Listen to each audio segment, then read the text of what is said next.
So in this video, we're going to talk about cell structures and functions. So we're going to start out by having a brief introduction to cells.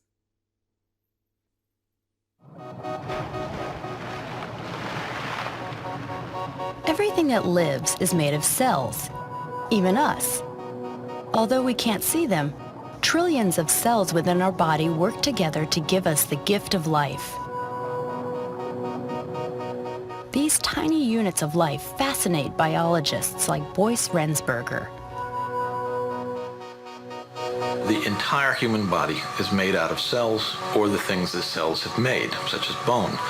Skin is made of cells, your heart is made of cells, the muscles that operate the body so that you can move, these things are all made of cells, including the brain itself, which sends electrical signals around from one cell to the other so that we can think.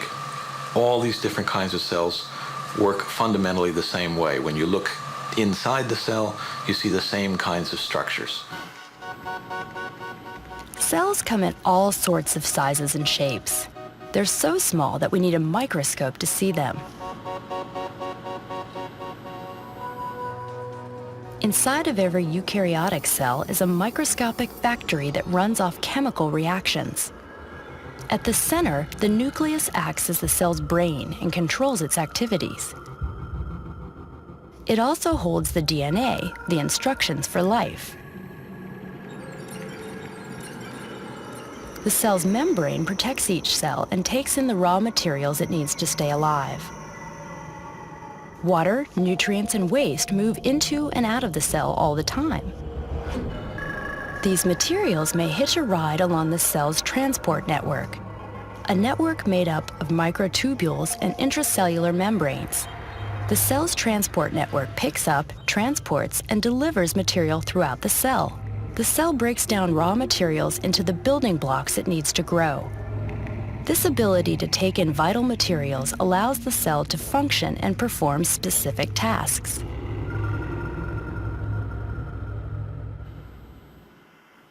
The instructions that are in the cells, starting in embryonic development, tell each cell how to change to take on a new function. Also, the cells monitor the activities going on. If there's a wound, the cells can sense that, and they will send out the message to other cells to come and repair the damage.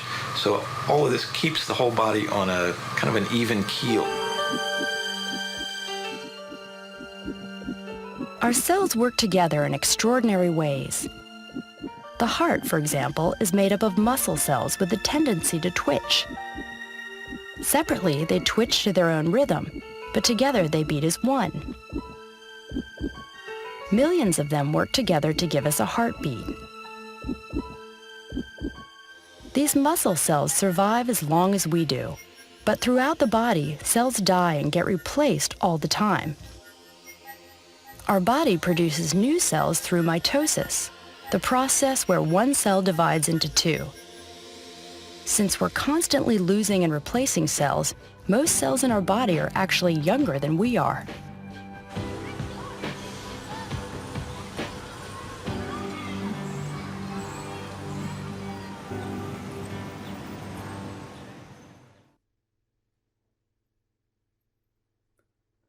Cells are extremely diverse, both in structure and in function. And so what you're looking at on the left-hand side is you're looking at red and white blood cells that line a human blood vessel. And the red blood cells are the ones that have that kind of concave disc shape. And the white blood cells are the ones that look a little bit more like they're spiky. But those are basically two types of human cells that are in the blood. The picture on the middle is showing you cells of a brewer's yeast, which is used to make wine, beer, and bread. And that is Saccharomyces cerevisiae, whose name translates to sugar fungus that makes beer. On the right, you're looking at cells of a spinach leaf. And so you can see that the cells are very diverse in terms of their shape and their what we call their morphology. So here's another video that I want you to watch.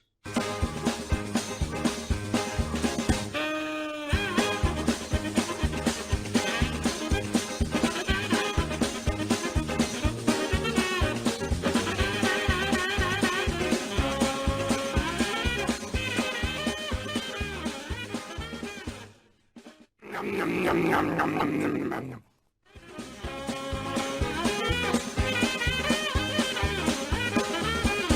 what you were seeing in that video is that this big blob cell here, this is a white blood cell, and it was chasing a bacteria. And so that bacteria you saw was moving through the blood. These are going to be your red blood cells here. And you'll notice that the white blood cell was essentially chasing the bacteria. And so what I hope through this unit is that you start to see, how did the white blood cell do all of the things that it did? How does it move, for example? How did it know where the bacteria was?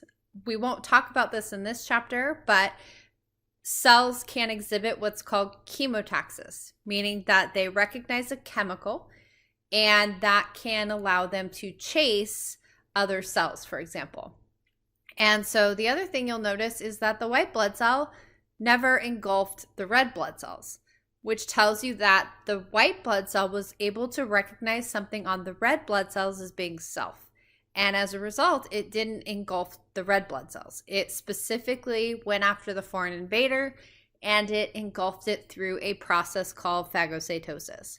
And so throughout this unit, you're going to learn a little bit more about how the cells can do all of these various things. So this is just an overview of kind of what we're going to learn throughout this chapter. We're going to start with an introduction to cells. We're going to compare different types of cells, bacterial cells versus plant cells versus animal cells, etc. We're going to cover the nucleus and the ribosome, so talk about how proteins are synthesized, for example. We will then move on to the endomembrane system, this membranous system that is used in the cell. We will talk about energy converting organelles. And then lastly, we'll talk about the cytoskeletal elements and cell surface structures. So before we can talk about how cells are different, let's start by talking about what is found in all cells. So all cells have a cell membrane. So cell or plasma membrane. And this separates the living cell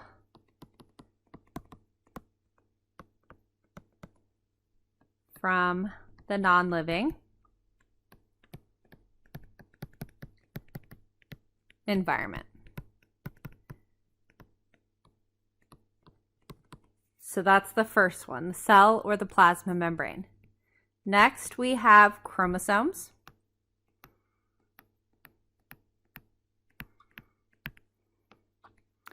And chromosomes are DNA molecules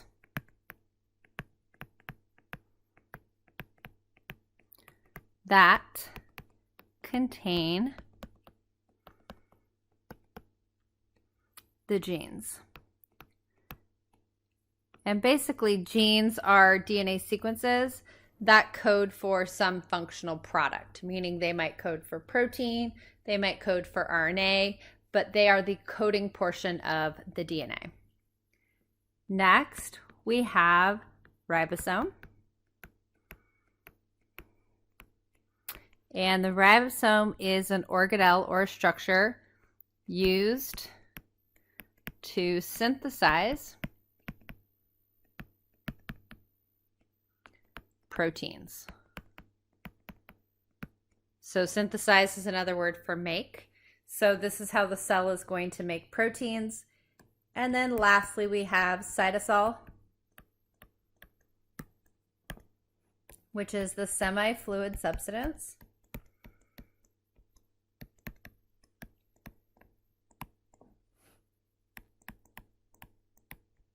inside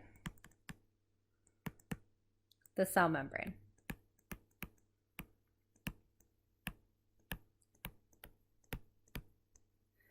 So notice that this doesn't say all cells have a nucleus, because not all cells have a nucleus. Prokaryotic cells do not have a membrane-bound nucleus.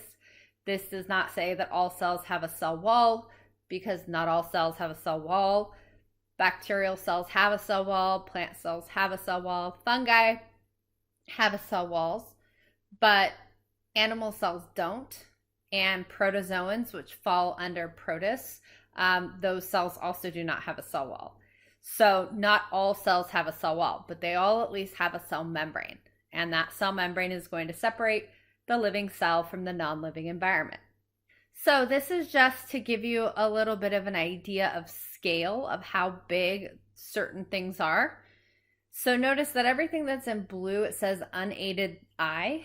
That means that you can see these cells without a microscope.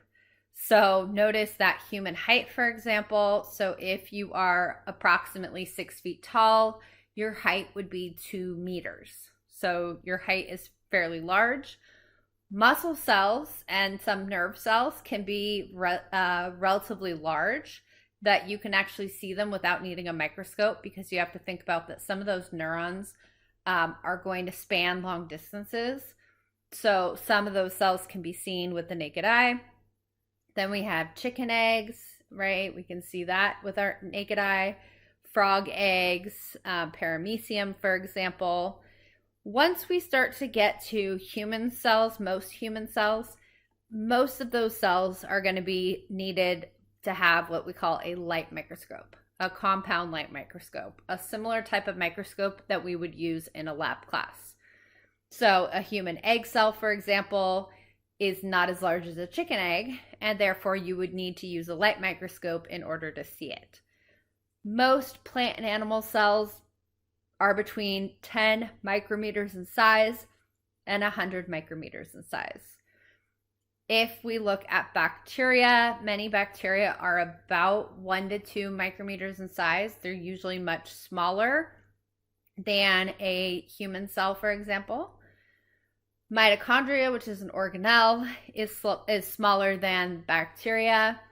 We have smallest bacteria is about 0.2 micrometers in size, so very small. Notice that if we look at viruses, viruses cannot be seen with a light microscope. They have to be visualized with what we call an electron microscope.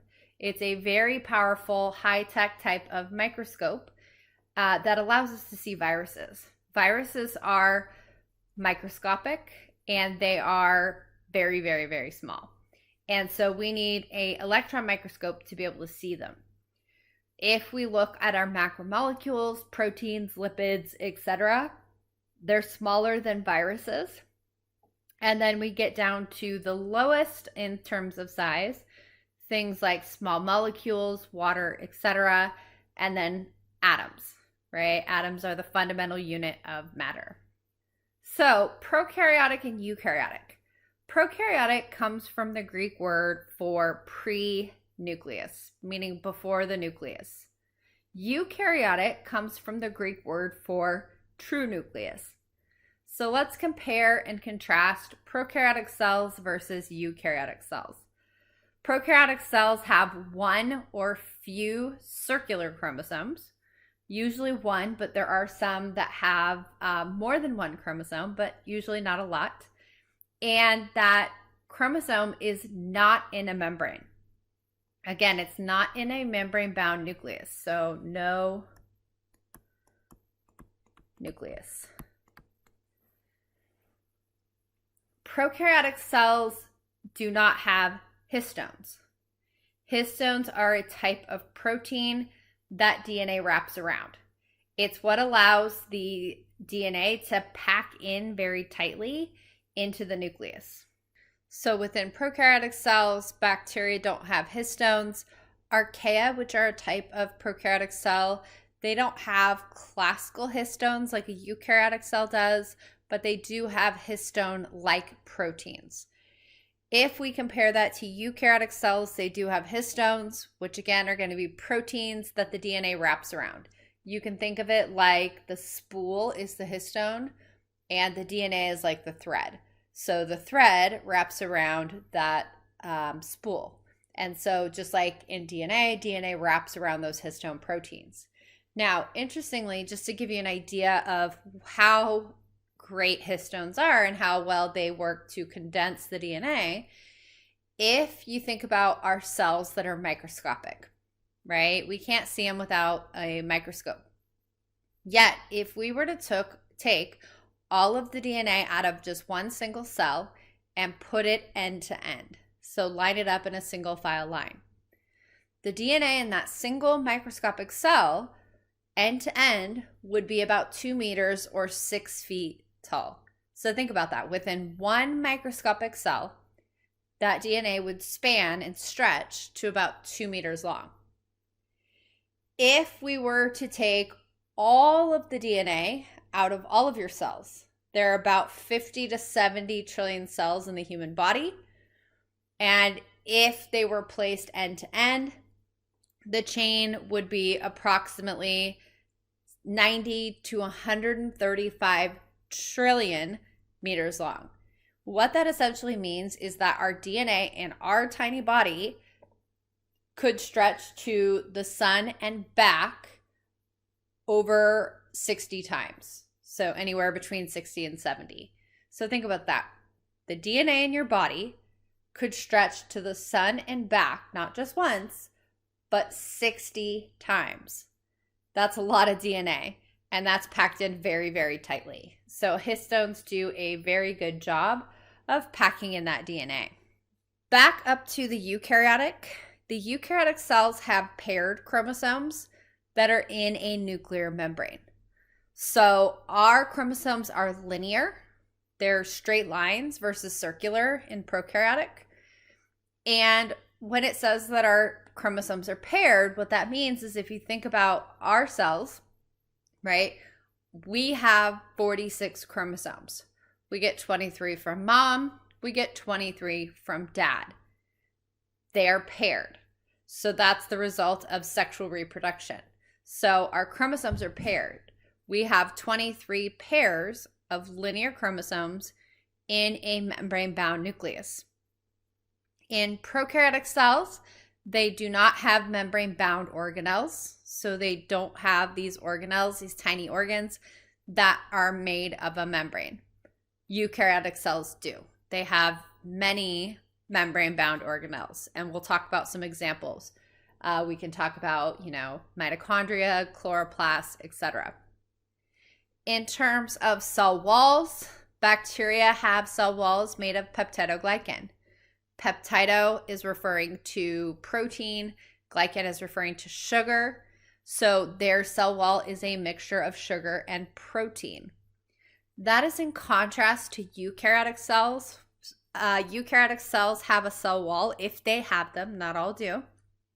But if they have them, their cell wall is polysaccharide. What that means is that's many sugars linked together. So in the case of plant cells, for example, plant cell walls have cellulose, which is a polysaccharide. Fungal cell walls have chitin, polysaccharide. It's not a protein sugar mix like it is in prokaryotic cells. It's simply many sugars linked together. In archaea, their cell walls are a little bit different. They are a chemical referred to as pseudomurin. It is still a protein sugar mix like bacteria, but it's not peptidoglycan.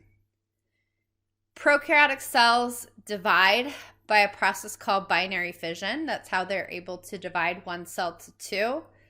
Eukaryotic cells do it a little bit different. Eukaryotic cells use what's called the mitotic spindle. They use these cytoskeletal elements to help the cell divide and to help move the chromosomes. And that's different than in prokaryotic cells. So this slide is comparing and contrasting prokaryotic and eukaryotic cells. So what we're going to do is we're going to fill this in. So eukaryotic cells, do they have a nucleus? Yes. Prokaryotic cells, do they have a nucleus? No.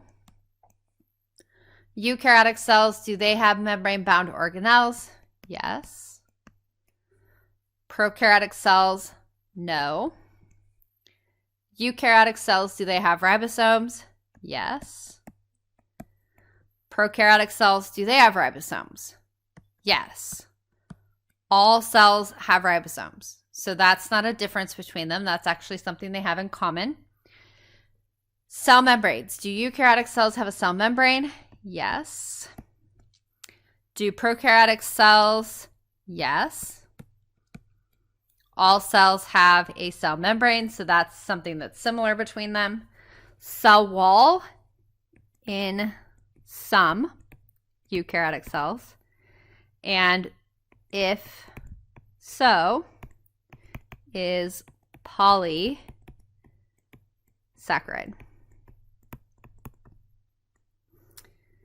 In terms of prokaryotic cells, yes, there are exceptions to the rule. The smallest bacteria, Mycoplasma, does not have a cell wall, but that is an anomaly. That is an outlier. It's not the general rule in terms of prokaryotic cells, but in biology, there are almost always exceptions to a rule. Cell wall. So yes, made of peptidoglycan,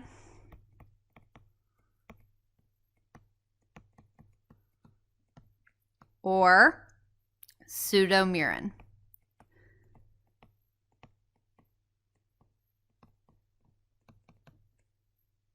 So yes, they do. And prokaryotic cells, when they have their cell walls, it's a protein-sugar mix.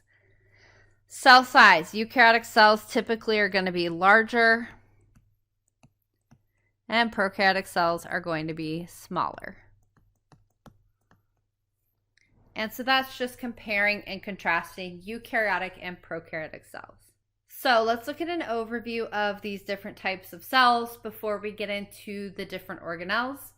So for our prokaryotic cells, like for bacteria, for example, again, prokaryotic cells are found in the domains bacteria and archaea. So both of those two domains are made up of prokaryotic cells. They are bound by a membrane. They do have a cell membrane.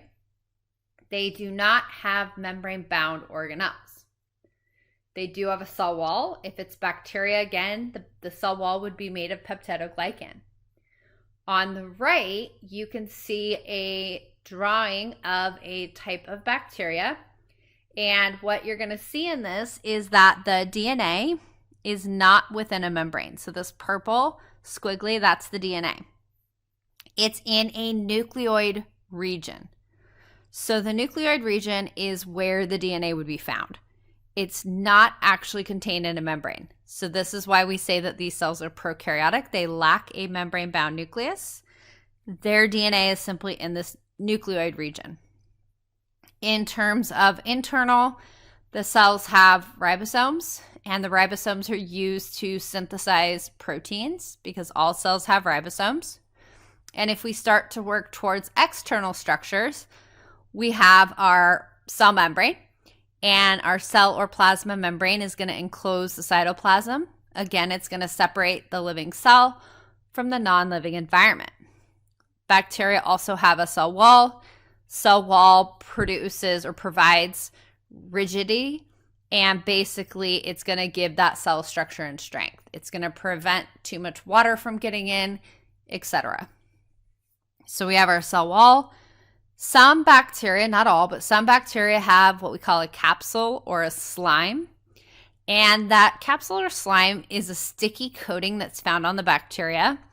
And it's there for attachment, meaning it allows bacteria to adhere to surfaces. If you've ever seen a pink slime in your shower, this pink slime that starts to grow in your shower, that is actually a type of bacteria called Serratia marcescens.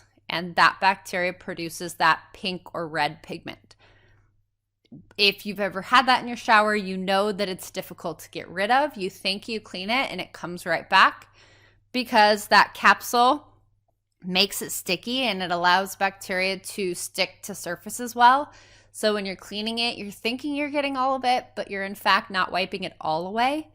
And the other thing about it is that that capsule can make bacteria about 1,000 times more resistant to antibiotics or disinfectants. So it gives bacteria a big advantage if they're able to produce that capsule.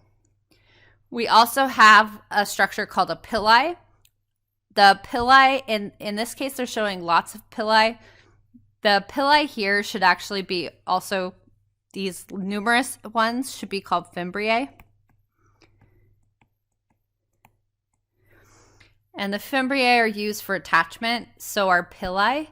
Pili are structures that bacteria can use also to do something called conjugation. And what that basically means is it allows for two bacterial cells to hook up and exchange genetic information. Because one of the things about prokaryotic cells is that they reproduce asexually, meaning without a partner, they simply just make a copy and divide. And so the pili allow bacteria to still be able to, even without doing sexual reproduction, they can transfer genes from one bacteria to the other. The reason that's important is that bacteria might transfer, for example, a gene for antibiotic resistance. And so it might transfer from one bacteria to the next and then make the other bacteria now resistant to the antibiotic as well. And so that's for pili. We also have a prokaryotic flagellum. This is a structure that's used for motility. In this particular bacteria, you're seeing them coming off of the end of that bacteria. Some bacteria might have them all over. And so this could be an example of a type of bacteria. So now we're going to move on and talk about eukaryotic cells. So we'll start with our animal cells. Animal cells are bound by a membrane because, again, all cells are bound by a membrane. They do contain membrane-bound organelles. So, for example, nucleus, mitochondria, etc. Animal cells do not have a cell wall. They do not have a cell wall, and as a result, they are much more flexible. They're able to change shape more readily than, let's say, a plant cell. There are several structures in animal cells that are unique to animal cells, but not found in plant cells. One would be an organelle that's called the lysosome. And the lysosome's job is that it serves as the recycling center of the cell, meaning it allows the cell to break down worn out organelles. It also allows the cells to digest macromolecules. Animals have them, plants don't. Plants, instead of using these small lysosomes, plants do a lot of those similar activities in a large central vacuole, but it's different than a lysosome. Animal cells have a structure that's called a centriole, and you can see on your diagram here, it's labeled as a centrosome. It's this little yellow T-shaped structure right in the middle or the lower left of your picture in between the mitochondria. And that little T-shaped structure collectively is called the centrosome, and it's made up of centrioles. Animal cells have them, plant cells don't. They're used for cell division. Animal cells have flagella, some of them. Plant cells typically do not, except for in some plant sperm. If we look at our plant cells again are bound by a membrane. They do contain membrane-bound organelles because they are eukaryotic. They do have a cell wall, and their cell wall again is going to be cellulose, which is a polysaccharide. There are several structures that are found in plant cells, but not in animal cells. Plant cells have chloroplasts. The chloroplast is this green organelle here. The chloroplast is used for photosynthesis. It allows the plant to be an autotroph or a self-feeder. It can take carbon dioxide, water, and sunlight and convert it into glucose. It's able to make its own food. Plant cells also have a large central vacuole, this big structure that is primarily water, but it serves other purposes in the cell as well, which we'll talk about in a little bit. Plant cells have a cell wall made of cellulose. Plant cells have a structure called a plasmodesmata. These are basically the pores in the cell wall that link two plant cells together. It allows the plant cell to communicate and to share materials between those cells. Animal cells don't have a cell wall, therefore they don't have these plasmodesmata. It works a little bit differently in the animal cell. So what we're going to do is we're going to talk about eukaryotic organelles. And what are organelles? Well, they are membrane enclosed structures that are used to compartmentalize a cell's activity. And so these are, again, they're like tiny organs. If you recall back to our hierarchy of life, right? Organelles come before cells. Cells come together to make a tissue, and so on and so forth. So organelles are these tiny compartments within the cell. The organelle and other structures of the eukaryotic cell can be arranged into 4 basic functional groups. The first group is going to be the nucleus and the ribosomes that are used to carry out the genetic control of the cell. We have organelles involved in the manufacture, distribution, and breakdown of molecules, including the endoplasmic reticulum, the Golgi apparatus, the lysosome, vacuoles, and peroxisomes. We have mitochondria in all cells and chloroplasts in plant cells that are used in energy processing. And then lastly, we have a group of structures that are used for structural support, movement, and communication between cells. Those are the functions of the cytoskeleton, the cell membrane, and the cell wall. And so we're going to walk through and we're going to talk about what all of these various structures do. So we're going to start off with the nucleus and the ribosome. Both the nucleus and the ribosome play a role in protein synthesis. The nucleus is what's going to hold the genetic instructions, meaning this is going to contain the genes. It's where the DNA is kept. And so if we look at the way that DNA codes for protein, DNA, remember, is the blueprint. So in the nucleus, we have our DNA, and let's say that the DNA sequence, so DNA, let's say the DNA sequence is going to be T, T, T, T, A, C. So that's my DNA sequence. Now, if this is my DNA sequence, it's going to undergo what is called transcription. An enzyme called RNA polymerase is going to come in. It's going to read the DNA, and it's going to synthesize a complementary RNA. The RNA is based on the DNA. So if this was T, this is A, A, A, A. A would pair with not T. RNA doesn't have T. It's going to use U instead. And then C is going to pair with G. So this would be my RNA sequence, AAA, AUG. That process going from DNA to RNA is referred to as transcription. We are transcribing a similar language. They're both nucleic acids. In eukaryotic cells, that RNA undergoes something called RNA processing. It has a cap and a tail added to it. It has structures called introns spliced out of the DNA. Basically, it's making a mature mRNA. And then the mature mRNA is going to exit out the nuclear pore, and it's going to go to the cytoplasm. In the cytoplasm is going to be the ribosome. And the ribosome plays a role in protein synthesis. And so what's going to happen in the ribosome is that it's going to read the RNA and it's going to synthesize the appropriate polypeptide chain. So when the ribosome is going to do what we call translation, it's going to read the RNA and produce a protein. So when the protein gets made, AAA is going to code for a particular amino acid.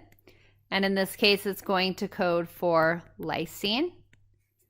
AUG is going to code for methionine, and so on and so forth. And so the RNA is going to be read, and it's going to synthesize a protein. Now notice that the language in RNA is different than the language for proteins. They are different types of macromolecules. One is nucleic acid, one is protein. That is why the process of going from RNA to protein, that is referred to as translation. So transcription happens in the nucleus because that's where the DNA is. And so the DNA is going to be copied into mRNA. mRNA is going to exit out the nuclear pore. It's going to come to the ribosomes. and the ribosomes are going to undergo translation. We're going to read the mRNA, and they're going to synthesize the appropriate protein based on the DNA sequence. This is why the DNA acts as the blueprint. It gives the instruction for what protein to synthesize. So if we look at the nucleus you can think of like the control center of the cell. It is surrounded by a nuclear envelope, which is a 2-lipid bilayer membrane. So again, the nucleus is a membrane-bound structure. It has 2 phospholipid bilayers. And so that is going to contain the chromatin. Chromatin is referring to chromosomes, so the DNA, and the associated proteins, meaning the histones. So when the cell is not dividing, the DNA is loosely associated in the nucleus, and that's when it's referred to as chromatin, which is going to be referring to the DNA and the proteins that are involved in it. The nucleus also has these pores. They're called nuclear pores, and the nuclear pore is going to, for example, allow mRNA out of the nucleus. So they serve as kind of a gateway for things to regulate what goes in or out. The other thing that's also found in the nucleus is within the nucleus, there is a structure referred to as the nucleolus. So you can see it as this darker purple dot here. The nucleolus is the site of ribosomal RNA synthesis. It makes what we call rRNA. So the nucleolus is responsible for ribosomal RNA. You can guess that ribosomal RNA plays a role in the ribosome. It's what's used to help make a chemical bond between amino acids. It forms the peptide bond between the amino acids in the ribosome. So the ribosomal RNA gets synthesized in the nucleolus. The nucleolus also plays a role in ribosome assembly, because what you're going to see is that the ribosome is made of both protein and ribosomal RNA. And so that ribosomal RNA that's made in the nucleolus gets put with the protein and it assembles those ribosomal subunits. And so that's the other job of the nucleolus, to assemble the ribosome. In terms of the ribosomes are not membrane-bound organelles. There is some debate about whether to call them an organelle because they're not membrane-bound, but I would say it's a structure that serves a particular purpose in the cell. I call them an organelle, but again, you'll see a debate in textbooks about whether or not the ribosome is a true organelle. In eukaryotic cells have what are called ADS ribosomes. ADS is referring to, it's based on the size of the ribosome. So what that means is that a ribosome has 2 subunits. It has a large subunit and a small subunit. In eukaryotic ribosomes, the large subunit is what we call a 60S, and the small subunit is a 40S, and total for eukaryotic is ADS. This is ADS. So large subunit is 60S, small subunit is 40, yet when you put them together, they're actually an ADS. It's not 100, even though 60 plus 40 is 100. It just has to do with the way that that's measured. It uses a gradient method, and collectively, when 2 subunits are put together, they don't measure at 100, they measure at 80. I won't ask you that on the exam, but in case you were wondering. In prokaryotic cells, I'm going to color it a different color. Prokaryotic cells, the large subunit is going to be a 50S, small subunit is a 30S, and total for prokaryotic is going to be a 70S. So again, 50 and 30 does not equal 80. It actually equals 70 in this case. Now, why am I even bothering to tell you that eukaryotic cells use ADS ribosomes and prokaryotic use 70S? That is important for several reasons. First is that because eukaryotic ribosomes and prokaryotic ribosomes are different, it allows us to have antibiotics that target bacterial ribosomes. They target bacterial ribosomes because if those drugs inhibit protein synthesis in bacteria, it's going to cause those bacteria to stop dividing. The reason those drugs are useful is because they target the 70S ribosomes specifically and not the 80S, so they display something that we call selective toxicity, meaning they target the bacterial cells without harming the host. So that is one of the reasons it's important to know the difference between the 80S and the 70S. This is what allows us to use drugs that target bacterial ribosomes. So erythromycin, streptomycin, the tetracycline, those all are drugs that target prokaryotic ribosomes. There are also 2 organelles that also contain 70S ribosomes. So we have 2 organelles in eukaryotic cells that are what we call semi-autonomous, which means that they can replicate independently of the cell. They have some of their own DNA. They have their own ribosomes, which means they can make some of their own proteins. They're almost, not exclusively, but they're almost independent of the cell.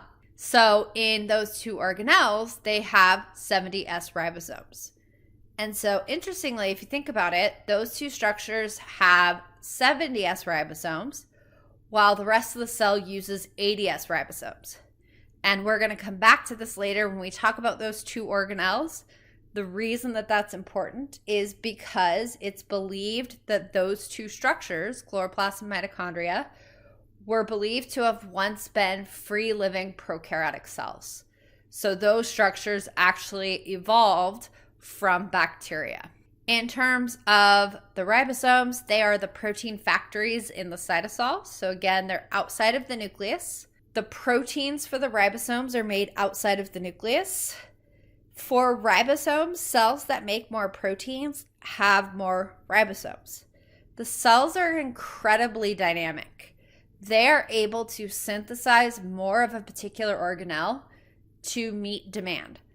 So a cell, for example, like in the pancreas is responsible for synthesizing many types of proteins involved in digestion, for example.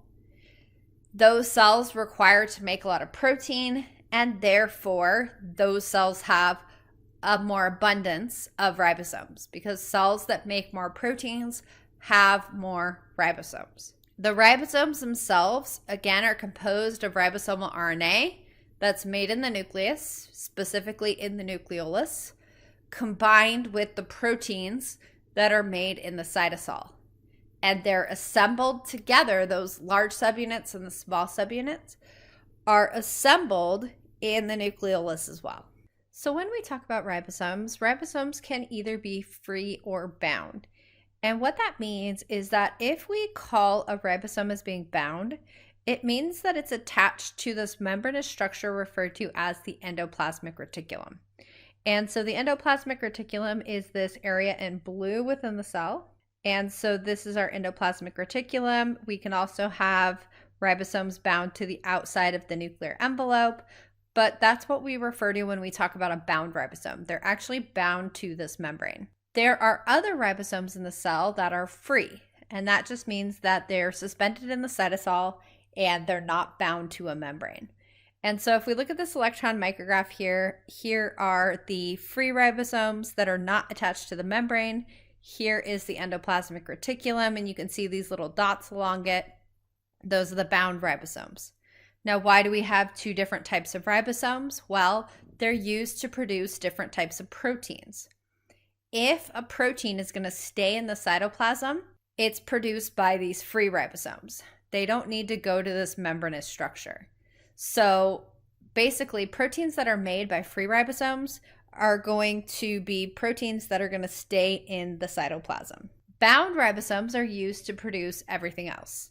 It's used to produce membrane-bound proteins, so proteins that will eventually end up in the membrane. The reason for that is that when the cell synthesizes that protein, it can actually synthesize it embedded in the membrane. It makes it a lot easier to synthesize the protein into this membrane, and then this membrane ends up going to the edge of the cell rather than trying to make an entire protein and then stick it into the membrane. So proteins that are going to be membrane bound are going to be produced by the bound ribosomes. Secreted proteins, meaning proteins that leave the cell, for example, as well as proteins that are located in other organelles. So if a protein, for example, needs to go to the mitochondria to be used in cellular respiration, it would be made by a bound ribosome, etc.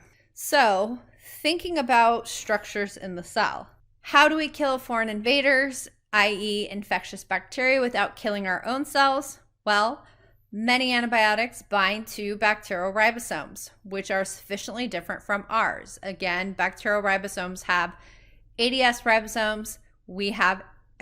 Bacterial ribosomes are 70S versus our ribosomes are 80S. Erythromycin, streptomycin, tetracycline, chloramphenicol all work by binding to bacterial ribosomes. Another way that we can target bacterial cells without targeting our own cells is that we have drugs that target bacterial cell walls. Remember that bacteria have cell walls, humans don't, so no harm done. That again allows the drug to be selectively toxic. It targets the microbe without targeting our own cells. So that would be things like penicillin, ampicillin, amoxicillin, etc. would all be example drugs that target bacterial cell walls. So back to our endoplasmic reticulum. Our endoplasmic reticulum, again, is continuous with the nuclear envelope, and it's contained of these membranous tubules called cisternae. If we talk about endoplasmic reticulum, we have what are called smooth ER and rough ER. Smooth ER is this picture in the blue.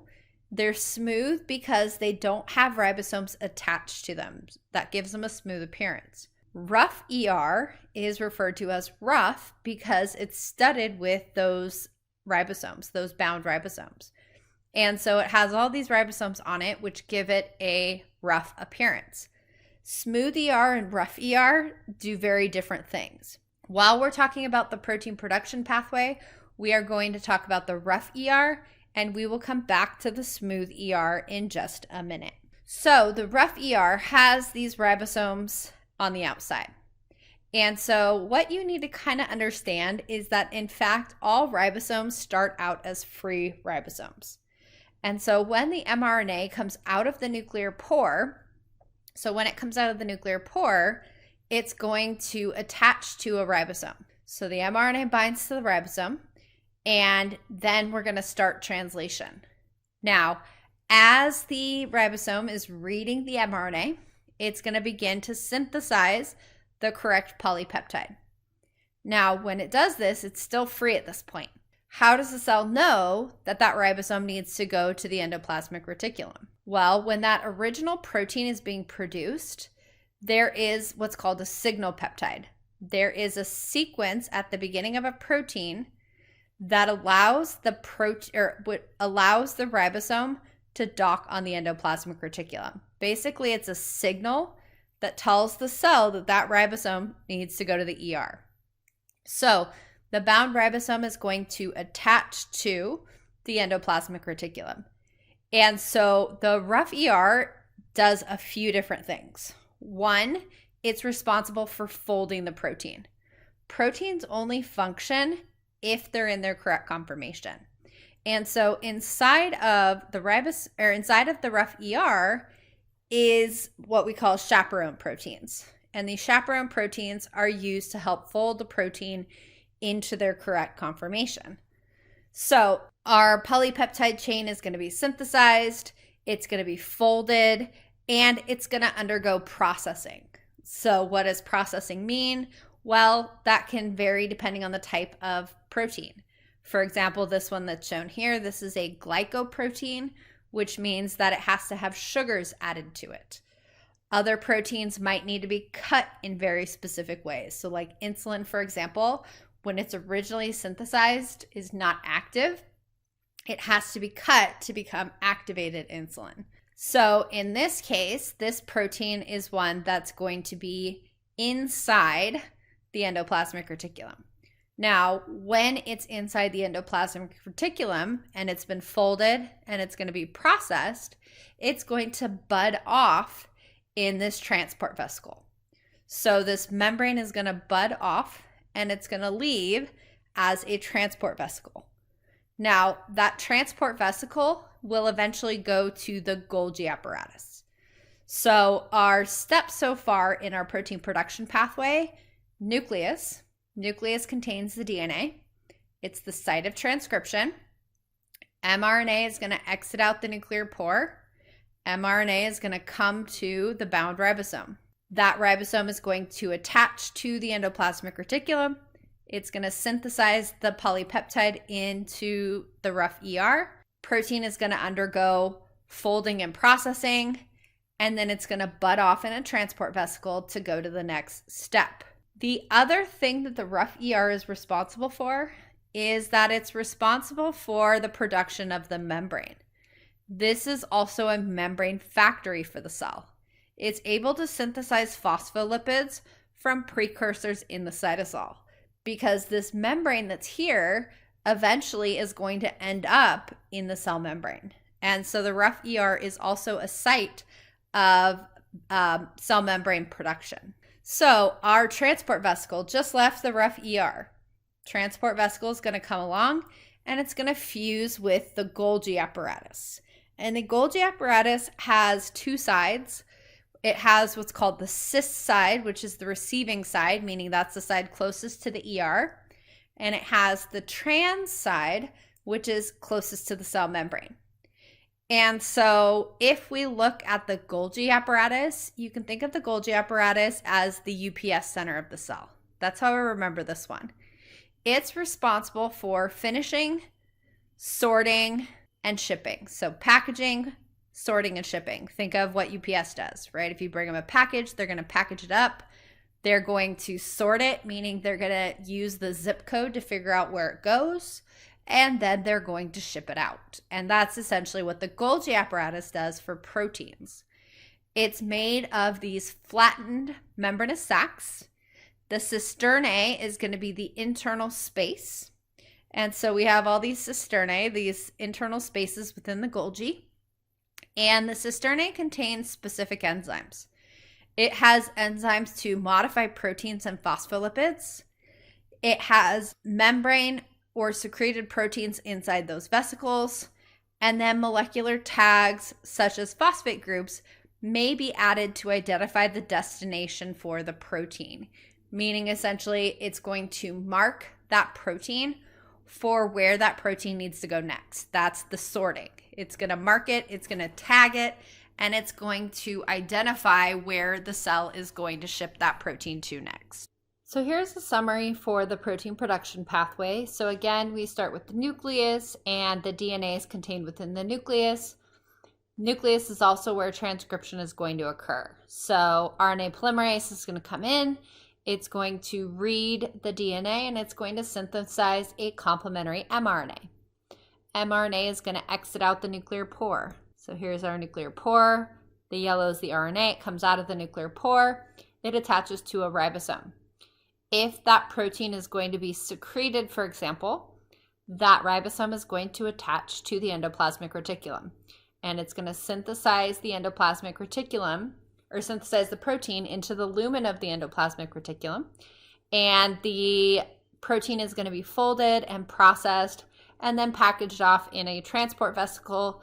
And it's going to leave the rough ER in a transport vesicle. Transport vesicle is going to travel along. It's going to fuse with the Golgi apparatus.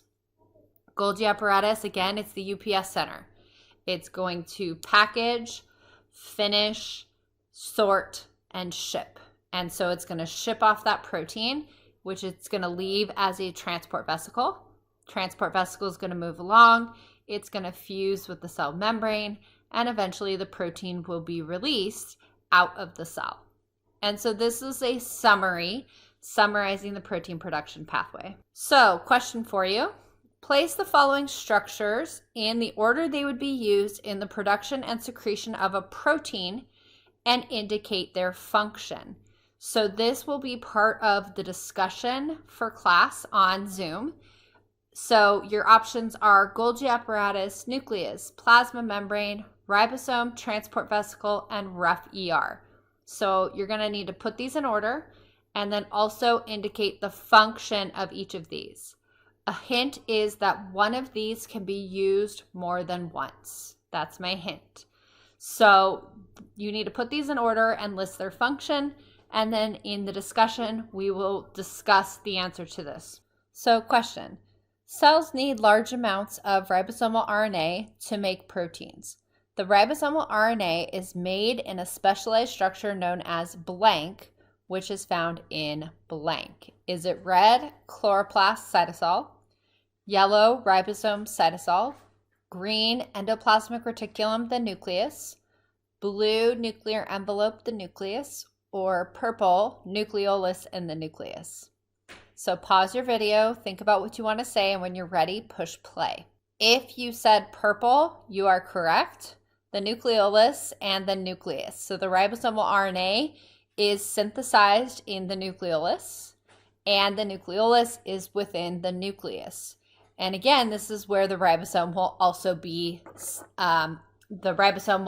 assembled. So now we're going to move on and talk about other eukaryotic organelles. Cells do so much more than simply produce proteins. And so we're going to walk through the other organelles in the cell and talk about what those other organelles are used for. And so we'll talk about the smooth endoplasmic reticulum, we'll talk about the lysosome, vacuoles, mitochondria, chloroplasts, and the cytoskeleton.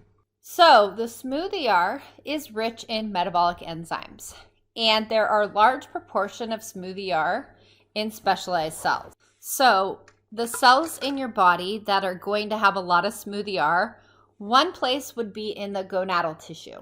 So what that means is in testes for male or in ovaries for female, because in those gonadal tissues, that is where steroid hormones are produced. So for example, testosterone and estrogen. And so the smooth ER plays a role in the synthesis of lipids. That's one of its functions. And so the gonads is going to have a lot of smooth ER in it because it's going to produce those steroid hormones. Liver cells are also going to contain a lot of smooth ER. And that's because two of the functions of the smooth ER is one, metabolism of carbohydrates, and two, detoxification of drugs and poisons. And both of those are achieved by the liver. So if you recall back to our macromolecules, glycogen is a storage form of sugar for animal cells. And glycogen in animals is stored in liver and muscle. And so that glycogen is stored in liver and muscle. And it's stored so that if you, let's say, haven't eaten in a while and your blood sugar starts to drop, your body's response is going to be to break down that glycogen and release the glucose so that your blood sugar goes back up. So in the liver, the smooth ER has a lot of this smooth ER so that it can break down that glycogen. The other reason it's in the liver is that the liver is also used to modify toxic substances. So different chemicals that might be harmful, the liver is there to detoxify those drugs and poisons, and that happens again in the liver cells. Smooth ER is also abundant in muscle cells. Again, also due to the fact that it helps to metabolize carbohydrates, so breakdown of glycogen. Additionally, it's present in muscle cells for calcium sequestration. So basically for regulation of calcium stores, because muscle contraction uses calcium ions. So this would be a class paper that we would do. Frequent exposure to alcohol leads to decreased sensitivity. Which alcohol-induced changes in the ER might contribute to tolerance? So what that basically is asking is, if you are old enough and you've experienced this, you might know that the more often you drink, the more alcohol it's going to take to get you to become intoxicated. So somebody who doesn't drink at all might become intoxicated after just one drink. Somebody who drinks often might need, 5, 6, 7 drinks to become intoxicated. That's referred to as tolerance. So what do you think the cells might do in response to exposure to alcohol that might lead to tolerance. So think about what we've talked about in terms of what cells can do for demand, and that might help you to answer that question. The second part of that question is, how might this contribute to tolerance to other drugs that have not been chronically used? And what that means is that, for example, if somebody is an alcoholic and they drank heavily for a long time, that same person not only has built up tolerance to alcohol, which is the substance they've abused, but they might also be tolerant to other drugs that they have not been using. So for example, when an alcoholic goes for surgery and they're given barbiturates to try and put them under anesthesia. In some cases, alcoholics are more difficult to put under because they also have built up tolerance to barbiturates, even though they have not used those same chemicals themselves. So I want you to think about this, and I want you to come up with your answer. And then again, in our Zoom meeting, we will talk about the answer to this question. The next organelle that we're going to talk about is going to be the lysosome. And the lysosome is like the recycling center or the cleaning crew of the cell. The lysosome is responsible for digestion of a variety of molecules or even organelles. The formation of the lysosome is such that it's actually synthesized in the rough ER. So again, it's basically going to be this vesicle, and this vesicle is going to contain digestive enzymes, which are proteins. And so that is going to be synthesized in the rough ER, and then it's going to fuse with the Golgi. And in the Golgi, the lysosome or the enzymes are going to become activated, and the lysosome is going to bud from the trans side. And instead of that vesicle going to the cell membrane to be excreted, instead that vesicle is just going to stay in the cell, and now it's an organelle. And so the lysosome is actually derived from the endomembrane system. So what does the lysosome do? Well, the lysosome itself, that digestive vacuole, can fuse with a food vacuole. And so what that means is that when the cell takes in food, the food is going to come in through a process called endocytosis. And you're going to learn about that later on. Food comes in, it's packaged in a food vacuole. Lysosome is going to fuse with the food vacuole. Lysosome contains enzymes that's going to break down that food. Lysosome is also used to recycle damaged organelles. So if an organelle gets worn out and old, the mitochondria, for example, lysosome is going to fuse with that old organelle, and it's going to break it down. And then lastly, the lysosome can fuse with what's called a phagosome to destroy foreign invaders. Remember in that video that I showed you of the white blood cell chasing the bacteria? Notice that when the white blood cell got to the bacteria, you heard the video go num, num, num, num. That was basically the white blood cell doing phagocytosis. It sent out extensions, it engulfed the bacteria, and it took it in. That bacteria is going to come in a structure called a phagosome. That phagosome is going to fuse with the lysosome, and the lysosome is going to break down that bacteria and destroy that foreign invader. Now, there are several genetic disorders that are associated with lysosomal disorders. One of them is going to be Tay-Sachs disease. And Tay-Sachs is a genetic condition. It is recessive, so that means you have to inherit 2 bad copies of this gene in order to have it. And Tay-Sachs is when you're missing an enzyme in lysosomes that breaks down lipids. So that enzyme is defective, and patients who have Tay-Sachs can't metabolize lipids. As a result, lipids accumulate in the brain, which leads to mental and physical deterioration. And children usually become blind, deaf, and unable to swallow, and usually die by age 4. And so it's a very severe disorder. And it's, again, associated with an enzyme that's defective in the lysosome. They cannot metabolize and break down lipids, and lipids build up to toxic levels. Now, for Tay-Sachs is more prevalent in certain populations. So if you are of that European Jewish descent, that would be more common to be the carrier of Tay-Sachs. And that's actually something that doctors can test for when you're pregnant. They can test you to see if you are a carrier of Tay-Sachs for females. And if you are a carrier, then your partner could be tested. And if they are also a carrier of that gene, then the child has a chance of having Tay-Sachs. If you're not a carrier, there's no way that you're ever going to have a kid that has Tay-Sachs. So that is a genetic disease.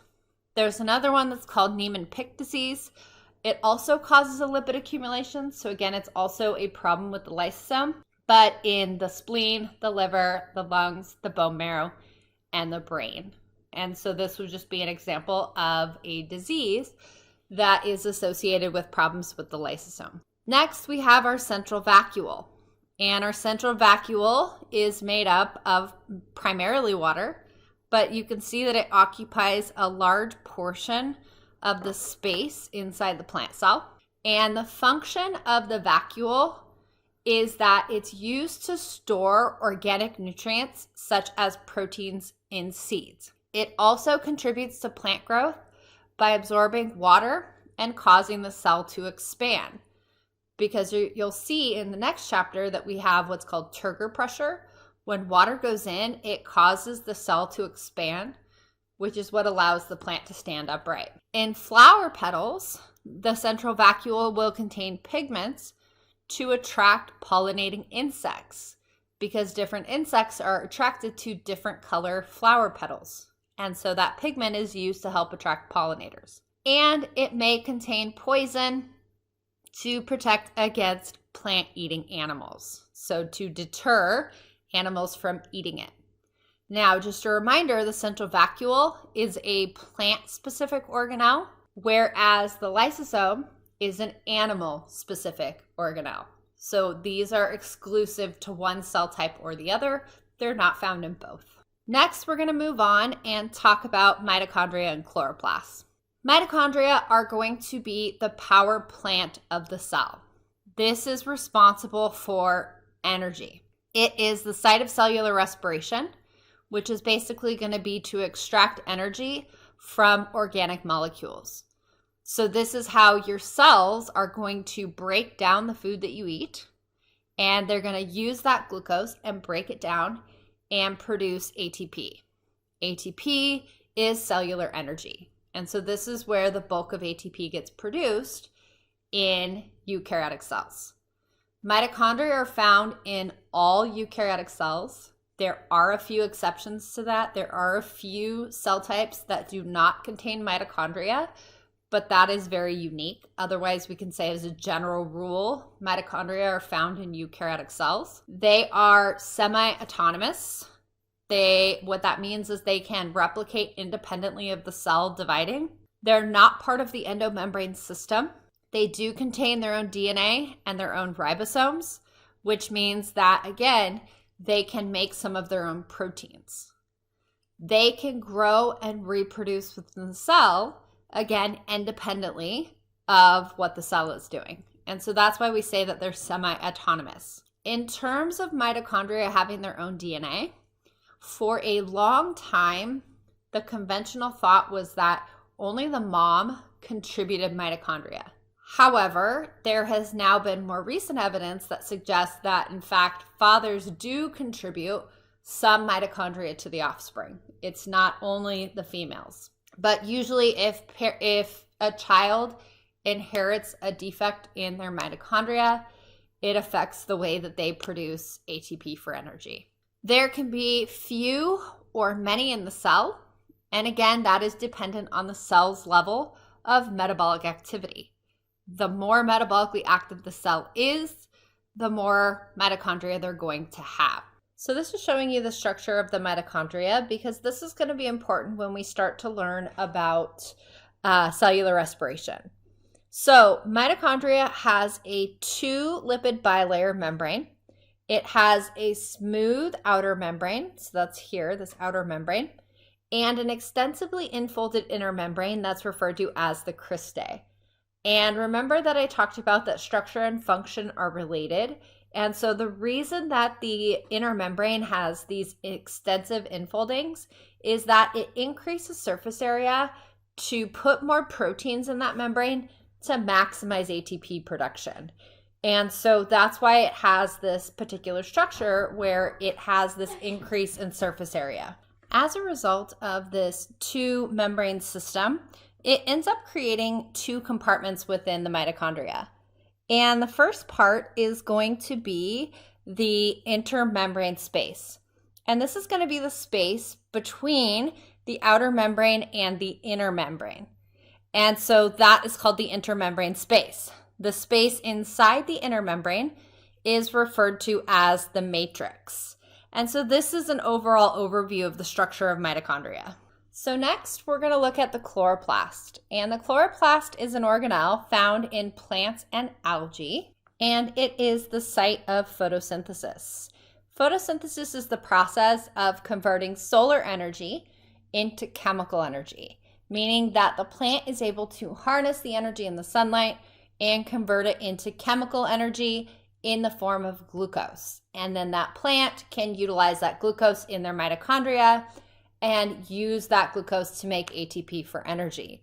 So again, the chloroplast is what allows plant cells to be autotrophs, self-feeders. They're able to produce their own food.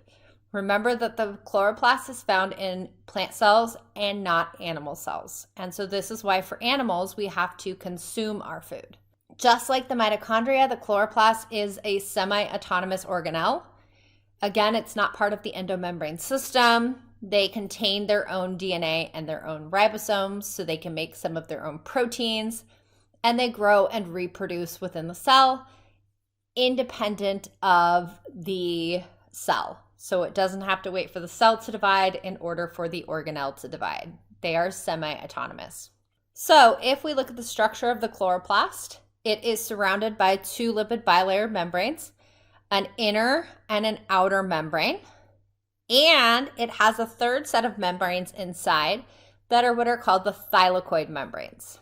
And these are interconnected membrane stacks, and they look like stacked poker chips. And collectively, we call those stacks of the thylakoid membranes, they're referred to as granum. Now, because we have three membranes in this case, that creates three important spaces, each within a particular function. And when we talk about photosynthesis, you'll see why these different compartments are important. So the first compartment that this creates is what's called the intermembrane space.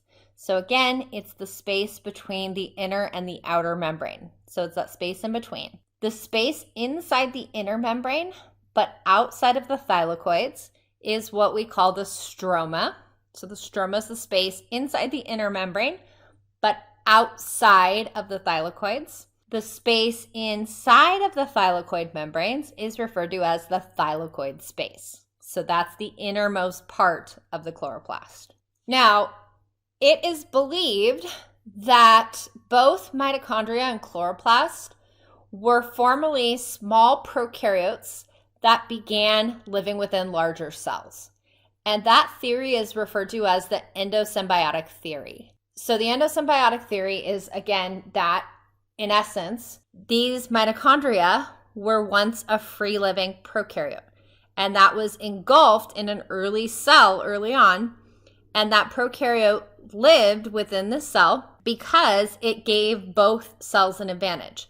The eukaryotic cell and the prokaryotic cell, which would now be the mitochondria, both got an advantage. The eukaryotic cell got the advantage. It was able to extract more energy. The prokaryotic cell gained an advantage because it had all the benefits of being protected by the eukaryotic cell, and it got other things from the eukaryotic cell as well. Same thing with the chloroplast. It's believed that we had this non-photosynthetic eukaryote, meaning it already had mitochondria, and then it also acquired a photosynthetic prokaryote. And that eventually gave rise to the chloroplast. There are several reasons that this theory is believed. One is that if you notice, they have a double membrane system. It's believed that, for example, in the mitochondria, the inner membrane was essentially the cell membrane of the prokaryotic cell. The outer membrane of the mitochondria was derived when it was engulfed by that eukaryotic cell. And that actually makes sense. You'll see this when we talk about cellular respiration. One of the things is that in prokaryotic cells, they do not have mitochondria. And so you might think, well, if they don't have mitochondria, can they do cellular respiration? Answer is yes, they can still do cellular respiration. The difference is for the electron transport chain. The electron transport chain in prokaryotes, instead of happening in the inner membrane of the mitochondria, prokaryotic cells don't have mitochondria, so their electron transport chain happens in their cell membrane. Notice that when this early prokaryotic cell was engulfed by the eukaryotic cell, what was now the cell membrane of the prokaryote, which is where the electron transport chain happened, is now the inner membrane in the mitochondria, which is what it is now. So that makes sense with this theory that they were once free-living prokaryotic cells. There are numerous other reasons that they were believed to have been prokaryotic cells at one point. One is that, remember I said mitochondria and chloroplasts both have some of their own DNA. If we look at their DNA is circular. Remember that the DNA inside of our cells is linear. So this structure has circular DNA, like bacteria. And in fact, when we compare the sequences are actually very similar to bacteria as well. So that's one reason they're believed to have been free-living prokaryotic cells. The other thing is that, remember, mitochondria and chloroplasts have some of their own ribosomes. They have 70 S ribosomes, just like bacteria do. Remember that your cells use 80 S ribosomes. They are self-replicating like bacteria. So again, they can reproduce on their own, independent of the cell dividing. They are the same size as bacteria. They're about 1 to 2 micrometers in size. And they use a type of ribosomal RNA called 16S ribosomal RNA, like bacteria. So there are a whole host of reasons that it's believed that those two organelles were once prokaryotic cells. And there's a lot of evidence to suggest that to be true. So, question for you. Many antibiotics work by blocking the function of the ribosomes. Therefore, these antibiotics will: red, block DNA synthesis; yellow, block RNA synthesis; green, block protein synthesis; blue, prevent the movement of proteins through the nuclear pore; or purple, make the two nuclear membranes fuse into one. And so this question is asking which one will happen directly. So pause your video, think about your answer, and then when you're ready, go ahead and push play. So if you answered this question, the correct answer would be what color? Green. It would block protein synthesis, because remember that the ribosome is responsible for protein synthesis. Now, notice I had to say directly, because down the road, it would also block DNA synthesis and RNA synthesis, in that those processes are facilitated by proteins. So if you didn't make proteins, if the cell didn't make proteins, eventually those processes would stop also. But this question is asking if you block the function of the ribosome, so directly, it would affect blocking protein synthesis. So next we're going to move on and talk about the cytoskeleton. The overall functions of the cytoskeleton is that it provides mechanical support and maintains cell shape. It's also used for cell motility and movement. It helps to position organelles within the cell so that they're not just free suspended in the cell. And it acts as tracks on which motor proteins travel. And so here are some examples of these functions. So again, you're looking at this sperm here, and it has this whip-like tail extension that's called a flagella. And that is used for motility or movement. If we look over here, this purple, this is a microtubule, which is a type of cytoskeletal element. And attached to this would be its motor protein. In the case of microtubules, there are two motor proteins that are used. There's what's called dynein and kinesin.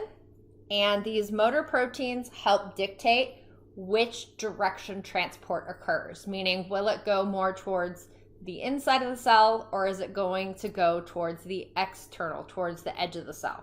The way that these motor proteins work, so notice this little orange ball here, this is a transport vesicle. So you might recall that when the protein leaves the rough ER and it goes to the Golgi, it's transported between organelles in a transport vesicle. How does that transport vesicle go from the rough ER to the Golgi?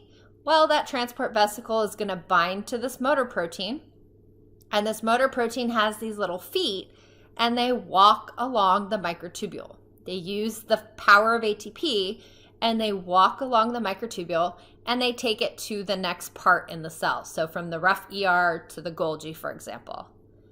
In terms of mechanical support and maintenance of cell shape, you can think of these as like steel beams in a building, right? It's like this framework that gives the cell mechanical support and maintains cell shape. So I just wanted to show you this little clip. This is just to show you that the cytoskeleton is very dynamic. And what that means is that it's not static, it doesn't stay the same. These cytoskeletal elements are constantly growing and shortening and growing and shortening. And so what you're going to be seeing in this is that they fluorescently labeled microtubules, and then using a fluorescence microscope, you can monitor and see how the microtubules change over time. I did this as an undergrad when I worked on drugs that were used for chemotherapy. Several of the drugs that we worked on targeted microtubules. And so we wanted to see how they affected microtubules. And so we would treat the cells with that drug and then look at the activity of those microtubules. Did it have an effect on how those microtubules moved? So let me show you this so you can see this.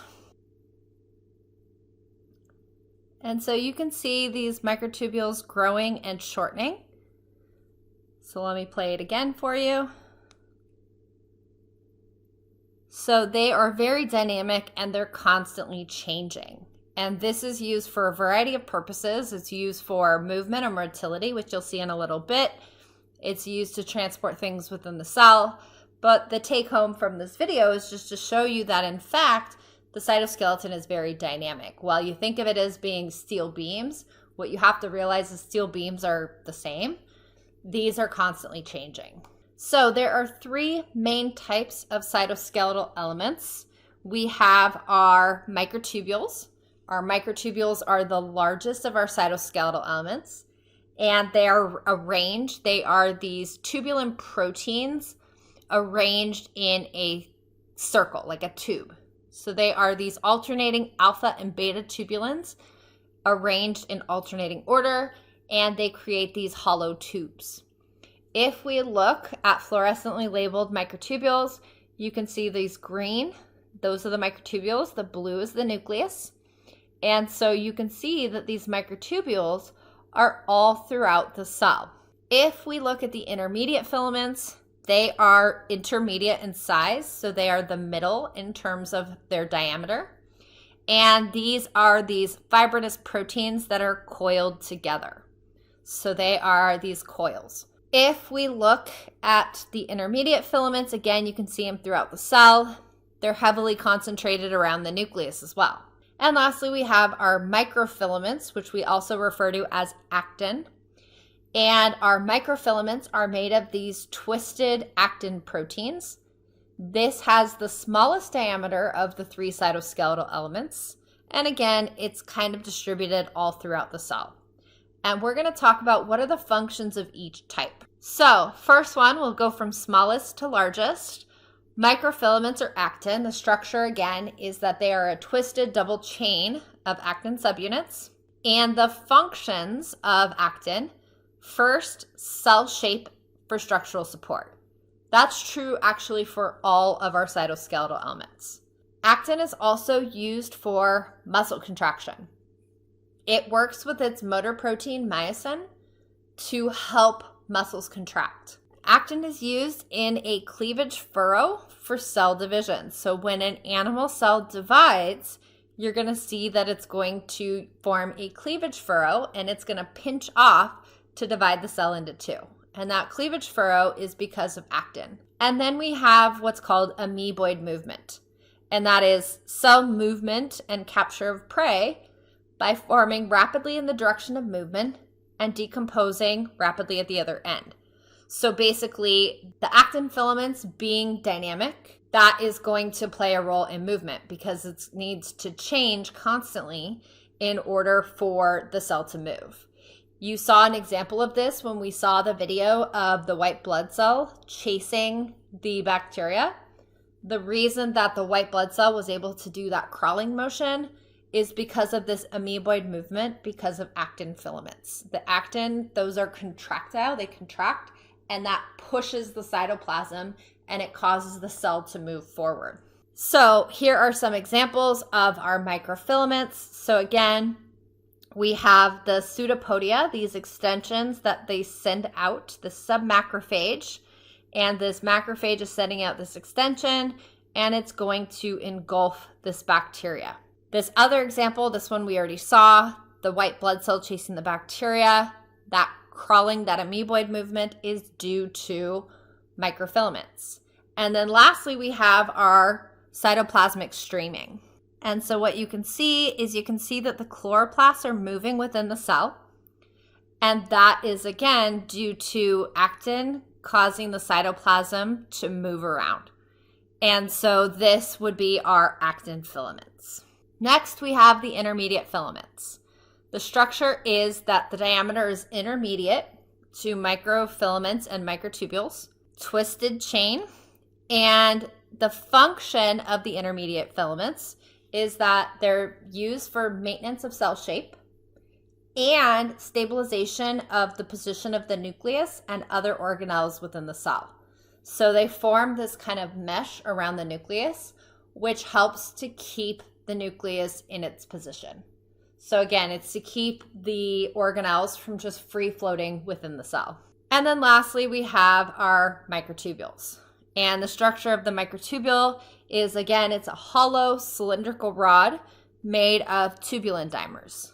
And so the function of microtubules, cell shape, because again, all cytoskeletal elements function for that purpose, movement of vesicles, chromosomes, and organelles. So again, if we're trying to move transport vesicles from one place to another, it would be along microtubules.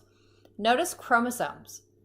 This is why drugs that are used in chemotherapy, some of them are microtubule targeting drugs, because if you can inhibit microtubules from being dynamic, meaning from growing and shortening, if you can block that from happening, that can prevent the cell from dividing, because the microtubules are responsible for moving chromosomes in the cell. If the microtubules can't move, if they can't grow and shorten, they can't move the chromosomes in the cell. If they can't move the chromosomes, the cell can't divide into two.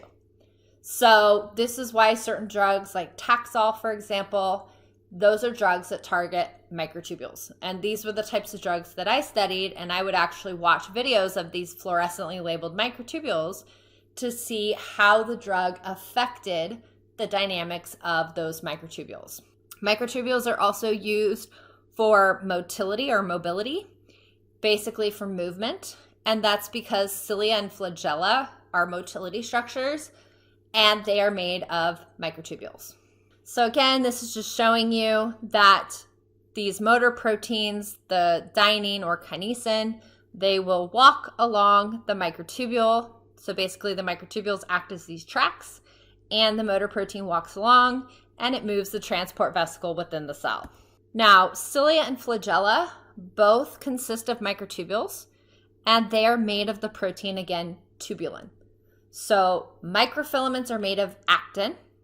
Microtubules are made of the protein tubulin.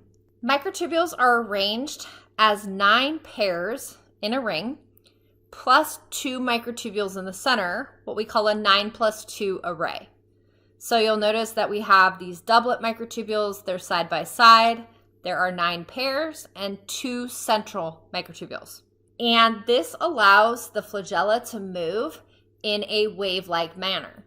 So if you've ever seen video of sperm swimming, for example, you've seen that it moves in this kind of undulating or wave-like motion. That's actually different. Prokaryotic cells can also have flagella, But when prokaryotic cells have flagella, they're not made of microtubules, and they don't move in a wave-like manner.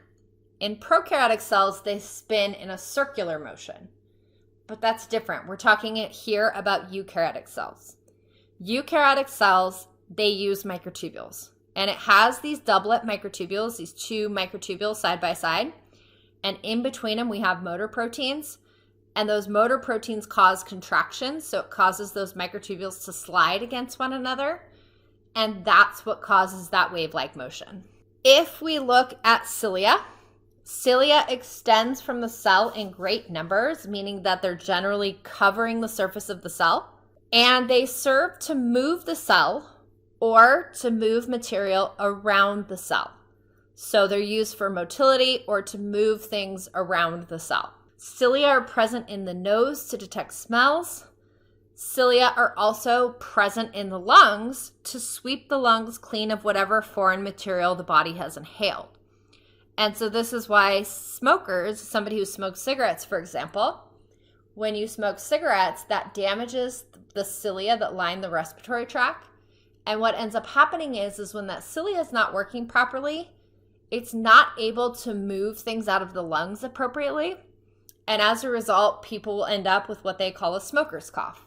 They will cough because that irritation in the lungs is caused by the cilia not being able to clear foreign things out of the lungs. Cilia are also used in the reproductive tract. So in females, cilia is in the fallopian tubes, and they function basically to help move the egg from the ovary down to the uterus where it would implant if it's fertilized. And so the cilia basically beat back and forth, and it helps propel the egg from the ovary down to the uterus. Now, one of the things about the way that cilia move more like an oar. So you can imagine if you were rowing a boat and you had an oar, that's the type of movement that cilia uses. And so what I'm going to show you is a little animation that's showing this paramecium, which is a protist. And it has these little tiny hair-like extensions, the cilia, that help them move. In addition, the paramecium also has a contractile vacuole within it that also helps. But I want to just show you that it moves.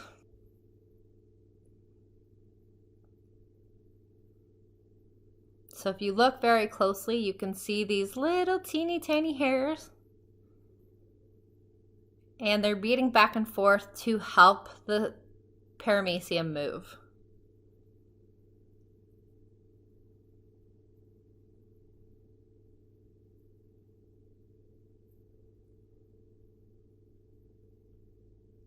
Now, while cilia are numerous and very short projections, flagella are relatively long, tail-like extensions of some cells that function in cell motility or movement, for example, in sperm. It is sometimes the case that several flagella will sprout from a given cell, but often there is a single flagellum. It's much more common to have a single flagellum than it would be to have multiple.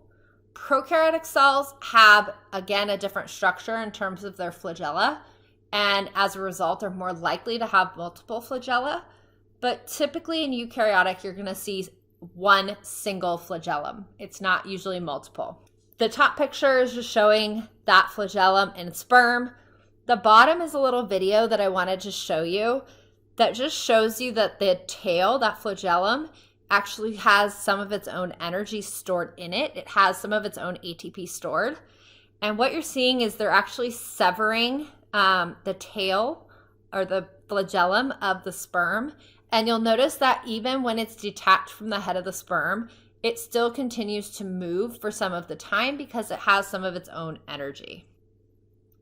So it's broken, and you can see that the tail is still moving. That flagellum is still moving, even though it was separated from the head of the sperm. So this is just showing you how the cytoskeleton is localized in the cell. So the blue are going to be the microtubules, the orange is the nucleus, the green are the intermediate filaments, and the red are the actin filaments. You'll notice that the microtubules and the actin are pretty much all throughout notice you can see kind of this accumulation at the edge as well. And that accumulation at the edge as well is used for that amoeboid crawling movement. The intermediate filaments in this case are more concentrated right around the nucleus. And again, that's because the purpose of those filaments is to hold the nucleus in place.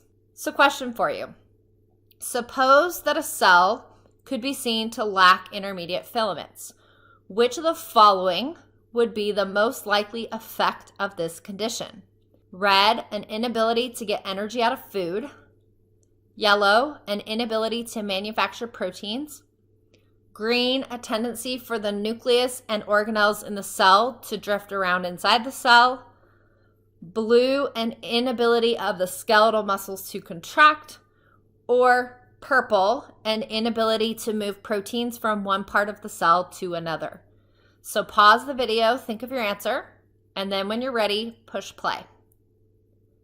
So if you said green, you are correct. A tendency for the nucleus and organelles in the cell to drift around. That would be because of the intermediate filaments. Red says an inability to get food out of energy. That's not true for the intermediate filaments. What organelle is responsible for getting energy out of food? And the answer is mitochondria, right? And so that's not the job of the intermediate filaments. Yellow, an inability to manufacture proteins. Again, that's not the job of the intermediate filaments. That is the job of the ribosome. Blue, an inability of the skeletal muscles to contract. That is not intermediate filaments. That is going to be the actin or microfilaments. Purple, an inability to move proteins from one part of the cell to another. That is not true. That is for microtubules. Intermediate filaments' main job is to keep the nucleus and other organelles in their place. And so the last part of this lecture is going to be looking at external structures. So the next thing that we're going to talk about is the extracellular matrix. And animal cells synthesize and secrete an elaborate extracellular matrix. And this extracellular matrix is composed of several parts.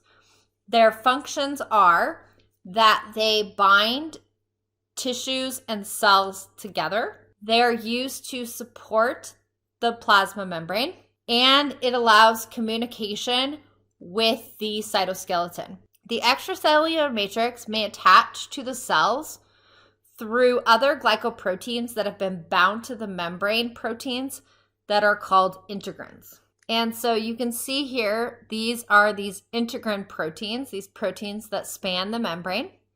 And we have this connecting glycoproteins, and then we have our collagen fibers and our glycoproteins. And so this extracellular matrix is basically there for support as well as communication. In animal cells, there are 3 types of cell junctions that are found in animal tissues, meaning ways that they attach. So adjacent cells adhere, interact, and communicate through specialized junctions between them. And there are 3 main types of junctions that can occur between animal cells. One is called a tight junction, and a tight junction is used to bind cells together to form leak-proof sheets. So they're there to basically hold them together. Anchoring junctions are used to rivet cells into strong tissues. And then we have our gap junctions, and the gap junctions allow ions and small molecules to flow from cell to cell. And so you can see these little pores here. These are going to be used to transport molecules and small ions between cells so that they can communicate and they can share different things.